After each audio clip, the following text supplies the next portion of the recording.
दोस्तों, आखिरी गेंद 6 रन चाहिए। सामने रिंकू सिंह और पूरा स्टेडियम खड़ा है अपनी सांसें थामे। हवा में सिर्फ एक सन्नाटा, लेकिन उस सन्नाटे के भीतर गूंज रही थी करोड़ों दिलों की धड़कन। अगले कुछ सेकंड में तय होना था हार या इतिहास। और जब गेंद हवा में गई, तो जैसे पूरे देश ने अपनी सांसें रोक लीं। यह सिर्फ एक मैच नहीं था, बल्कि एक ऐसे पल की शुरुआत थी जिसे आने वाली पीढ़ियां याद रखेंगी। भारत और ऑस्ट्रेलिया के बीच चौथे टीवीज का यह मुकाबला कुछ ऐसा था जिसमें रोमांच, डर, उम्मीद और चमत्कार सब एक साथ नजर आए। शुरू में तो जब ऑस्ट्रेलिया ने 227 रन ठोक डाले, तब लगा कि अब कुछ नहीं हो सकता। सोशल मीडिया पर लोग कहने लगे, अब गया भारत। लेकिन दोस्तों, ये वही टीम इंडिया है जो नामुमकिन को मुमकिन बना देती है। अभिषेक शर्मा ने बल्लेबाजी शुरू की तो हर चौके पर उम्मीदें फिर से लौटने लगीं। शिवम दुबे ने अपनी ताकत दिखाई और फिर वह आया जिसका नाम सुनते ही रोमांच बढ़ जाता है, रिंकू सिंह।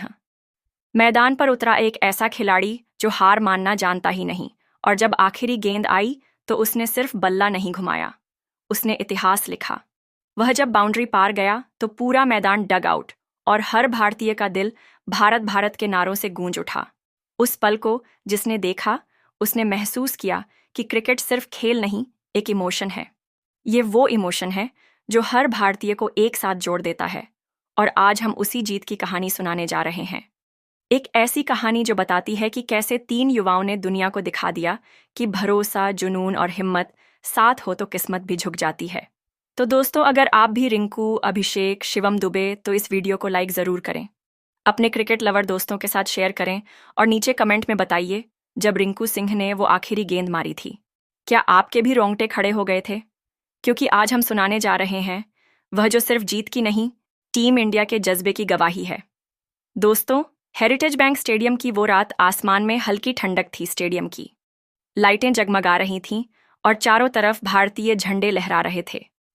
5 मैचों की 20 सीरीज का चौथा मुकाबला शुरू होने वाला था और हर दर्शक की नज़र बस एक ईस्ट पर थी। क्या आज भारत सीरीज में वापसी करेगा या ऑस्ट्रेलिया फिर हावी रहेगा? कप्तान सूर्य कुमार यादव मैदान पर उतरे और टॉस जीतकर उन्होंने पहले गेंदबाजी करने का बड़ा फैसला लिया। यह निर्णय सुनते ही पूरा स्टेडियम तालियों से गूंज उठा। लेकिन ऑस्ट्रेलिया की टीम जिस अंदाज में मैदान पर आई, उसने शुरुआती कुछ ओवरों में ही भारत की मुश्किलें बढ़ा दी। ट्रेविस हेड और जोश इंग्लिश ने भारतीय गेंदबाजों पर ऐसा हमला बोला कि गेंद जैसे सीमा रेखा पार करन एक ही आदत सी बना बैठी थी। बुमराह की गेंदें भी अब ऑस्ट्रेलियाई बल्लों के सामने बेअसर लग रही थीं। ट्रेविस हेड ने मैदान के हर कोने में अपने शॉट्स से दर्शकों का मनोरंजन किया और 74 रन की विस्फोटक पारी खेली। जोश इंग्लिश ने भी उनका बेहतरीन साथ निभाया और 52 रन जोड़ दिए। टीम डेविड ने 41 रन की उपयोगी पारी खेली, जबकि मार्कस स्टाइनिस और मिचेल मार्श ने भी तेजी से रन बटोरे। नतीजा यह रहा कि 20 ओवर पूरे होने से पहले ही स्कोरबोर्ड पर 223 रन चमकने लगे। दर्शकों के चेहरों पर अब चिंता की लकीरें थीं। कोई सोच भी नहीं पा रहा था कि इतने बड़े स्कोर के सामने भारत टिक पाएगा या नहीं। हालांकि बुमराह ने 3 विकेट लेकर थोड़ी उम्मीद जगाई। अर्दीप सिंह ने 2 झटके दिए और वरुण चक्रवर्ती व अक्षर पटेल एल ने एक विकेट लेकर अपनी जिम्मेदारी निभाई। लेकिन फिर भी स्कोर बहुत बड़ा था। जैसे ही भारतीय खिलाड़ी मैदान से बाहर आए, हर किसी के मन में बस एक सवाल था, क्या इस पिच पर भारत की बल्लेबाजी इतनी मजबूत है कि इतने रनों का पीछा कर सके? अब वक्त था भारतीय बल्लेबाजों के दमखम दिखाने का। पारी की शुरुआत के लिए मैदान में उतरे शुभमन गिल और युवा खिलाड़ी अब इश्क शर्मा। गिल से बड़ी उम्मीदें थीं, लेकिन इस बार भी ऑस्ट्रेलियाई गेंदबाजों ने उन्हें जल्दी ही पवेलियन भेज दिया।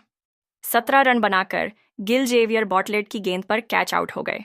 जैसे ही विकेट गिप रहा, स्टेडियम में सन्नाटा छा गया। मगर तभी मैदान में आए कप्तान सूर्य कुमार यादव।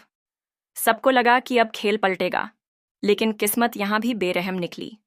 30 रन बनाकर सूर्य कुमार भट्ट ही चलते बने। 2 बड़े विकेट गिरने के बाद भारत की पारी लड़खड़ा गई और दबाव साफ झलकने लगा। अब मैदान पर आए तिलक वर्मा। उनके आगमन ने थोड़ी स्थिरता दी।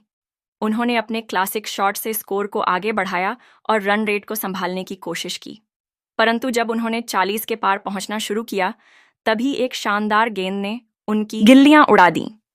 भारत का स्कोर तो बढ़ रहा था, लेकिन विकेटों की झड़ी भी लगी हुई थी और ऐसे में एक छोर पर खड़े थे अभिषेक शर्मा, शांत, केंद्रित और आत्मविश्वास से भरे। उनकी आंखों में सिर्फ एक ही लक्ष्य था, जीत। अभिषेक शर्मा के साथ मैदान में आए रिंकू सिंह, वही रिंकू जिन्होंने आईपीएल में 2 पर 5 का इतिहास रचा था। और जब यह दोनों साथ आए तो खेल की लय बदलने लगी। दोनों ने मिलकर ऑस्ट्रेलियाई गेंदबाजों की लय तोड़ दी। हर ओवर में कम से कम एक बाउंड्री देखने को मिलने लगी। अभिषेक शर्मा ने चौके और की बरसात कर दी, जबकि रिंकू सिंह ने अपने सटीक टाइमिंग से मैदान के हर कोने में गेंद भेजी। दर्शक अब अपनी सीटों से उठ चुके थे। हर रन के साथ उम्मीद बढ़ती जा रही थी। अभिषेक शर्मा की बल्लेबाजी इतनी निडर थी कि हर कोई मंत्रमुग्ध हो गया। उन्होंने न सिर्फ रन बनाए बल्कि अपनी बल्लेबाजी से भारतीय डग आउट में भी नई ऊर्जा भर दी। और फिर आया वह पल जब अभिषेक शर्मा ने अपना पहला T20 शतक पूरा किया। उन्होंने अपने बल्ले को आसमान की ओर उठाया, चेहरे पर एक मुस्कान थी और स्टेडियम गूंज उठा उनके नाम से। 109 रन की वह पारी किसी फिल्म के क्लाइमैक्स से कम नहीं थी, लेकिन जैसे ही सीने बॉर्ड की गेंद पर उनका कैच पकड़ा गया, भारतीय फैंस की धड़कनें थम सी गईं। ऐसा लगा जैसे उम्मीद की आखिरी किरण भी बुझ गई। अब मैदान पर रिंकू सिंह और शिवम दुबे थे। दोनों जानते थे कि यह वक्त किसी चमत्कार से कम नहीं। स्कोरबोर्ड पर जरूरत थी 23 से ज्यादा रनों की और गेंदें बहुत कम बची थीं। मगर दोनों के हाव भाव में डर नहीं, बस आत्मविश्वास था। शिवम दुबे ने आते ही गेंदों को निशाना बनाना शुरू किया। उनकी ताकतवर हिटिंग ने स्कोर को तेजी से घटाना शुरू कर दिया। हर चौका भारतीयों के दिल में नई जान फूंक रहा था। आखिरी ओवर की शुरुआत हुई। भारत को जीत के लिए चाहिए थे 29 रन। दर्शक मायूस थे, लेकिन रिंकू और दुबे की आंखों में चमक थी। नाथन एलिस को आखिरी ओवर की जिम्मेदारी दी गई। पहली गेंद आई फुल टॉस और शिवम दुबे ने उसे सीधा बाउंड्री के बाहर पहुंचा दिया। चौका। दूसरी गेंद फिर फुल टॉस निकली। इस बार गेंद हवा में गई और सीधा स्टैंड्स में जाकर गिरी। स्टेडियम की आवाज अब कानों को चीर रही थी। तीसरी गेंद आई, दुबे ने उसे भी में बदल दिया। लगातार 2 और 1 चौका। अब भारत की उम्मीदें फिर जिंदा हो चुकी थीं। चौथी गेंद पर दुबे ने 1 रन लेकर स्ट्राइक रिंकू सिंह को दे दी। अब इतिहास खुद को ओहराने वाला था। 2 गेंदें बची थीं, 12 रन चाहिए थे और बल्लेबाज थे रिंकू सिंह। सबको वह दिन याद था जब उन्होंने 5 गेंदों पर 5 लगाए थे। 5वीं गेंद आई, थोड़ी छोटी। रिंकू ने टाइमिंग से खेला और गेंद मिड विकेट के ऊपर से हवा में उड़ी। सीधा। अब स्कोर बराबरी के करीब था। सिर्फ 6 रन चाहिए थे और 1 गेंद बची थी। एलिस ने रनअप लिया, गहरी सांस ली और एंड फेंकी। यह एकदम सटीक वाइड यॉर्कर थी, लेकिन रिंकू सिंह ने कदम आगे बढ़ाए और गेंद को आसमान में भेज दिया। पूरा स्टेडियम उठ खड़ा हुआ। गेंद ऊपर गई और सीमा रेखा के पार जाकर गिरी। भारत जीत गया। जैसे ही गेंद बाउंड्री पार गई, भारतीय खिलाड़ी मैदान पर दौड़ पड़े।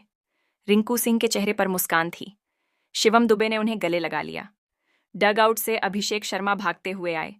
चारों तरफ बस एक ही आवाज गूंज रही थी, भारत। यह सिर्फ जीत नहीं थी, यह विश्वास की जीत थी। जब सब हार मान चुके थे, तब इन तीनों युवाओं ने दिखाया कि असली क्रिकेट जिया जाता है। इस मैच ने यह साबित कर दिया कि भारतीय टीम अब सिर्फ अनुभव पर नहीं, जज्बे पर भी खेलती है। अभिषेक शर्मा का शानदार शतक, शिवम दुबे की आक्रामक बल्लेबाजी और रिंकू सिंह का आखिर गेंद वाला, ये 3 नाम आने वाले समय में भारतीय क्रिकेट की पहचान बन जाएंगे। यह जीत आने वाले सालों तक याद रखी जाएगी, क्योंकि इस जीत में भावनाएं थीं, संघर्ष था और सबसे बढ़कर था वो भरोसा जो हर भारतीय के दिल में टीम इंडिया के लिए धड़कता है।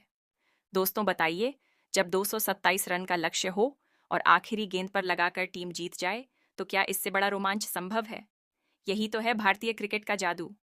और आज की रात उस जादू ने एक बार फिर इतिहास रच दिया। अब सवाल आपसे, इस मैच में भारतीय टीम के प्रदर्शन को आप 10 में से कितने नंबर देंगे? नीचे कमेंट करके बताइए, क्योंकि आज भारत ने सिर्फ मैच नहीं जीता, बल्कि करोड़ों दिलों की धड़कनें फिर से तेज कर दी। भारत की इस शानदार बल्लेबाजी के प्रदर्शन पर आपका क्या कहना है? हमें कमेंट्स में जरूर बताएं। और हाँ, खास तौर पर रिंकू सिंह, शिवम दुबे और अभिषेक शर्मा की पारियों को आप 10 में से कितने अंक देंगे? अपनी राय जरूर साझा करें। अगर आपको यह विश्लेषण पसंद आया हो तो वीडियो को एक लाइक दें और ऐसे ही दमदार कंटेंट के लिए चैनल को सब्सक्राइब करना ना भूलें। मिलते हैं अगले वीडियो में। जय हिंद।